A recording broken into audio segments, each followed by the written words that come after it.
الحیات الدنیا الا متاع الغرور، اللہ فرماتا ہے اور دنیا سوائے دھوکے کے سامان کے کچھ نہیں۔ جس نے دنیا بنائی وہ خود فرما رہا ہو یہ دنیا دھوکے کے سامان کے علاوہ کچھ نہیں۔ یعنی یہاں پر انسان اکثر دھوکہ کھا جاتا ہے۔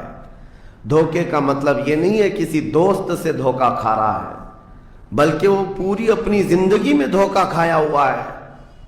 جس چیز کو اسے حاصل کرنا تھا دنیا نے اس کا منہ موڑ کر کسی اور چیز میں لگا دیا ہے۔ یہ دھوکہ نہیں ہے تو اور کیا ہے؟ میں آپ کو ایک بات بتا دوں، آپ گھر سے نکلے تھے، سامان سب باندھ کر کے دلی جا رہے تھے، اسٹیشن پر کسی نے پکڑ لیا اور کہا آؤ چلو میں تمہیں ٹرین میں بٹھا دیتا ہوں، اور اس نے تمہیں دلی کی ٹرین کی بجائے تمہیں مدراس کی چنئی کی ٹرین میں بٹھا دیا، بیٹھ گئے تم۔ مجھے یہ بتاؤ یہ دھوکہ ہوا کہ نہیں ہوا تمہارے ساتھ؟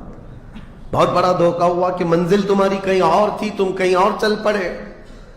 دیکھنے کو ٹرین سیم دکھ رہی تھی، تم نے اس کی بات کا یقین کیا اور بیٹھ گئے، اور جب پہنچے تو پتا چلا نہیں میں تو دلی پہنچا ہی نہیں، میں چنئی آ گیا۔ زندگیاں اسی طرح سے گزر رہی ہیں۔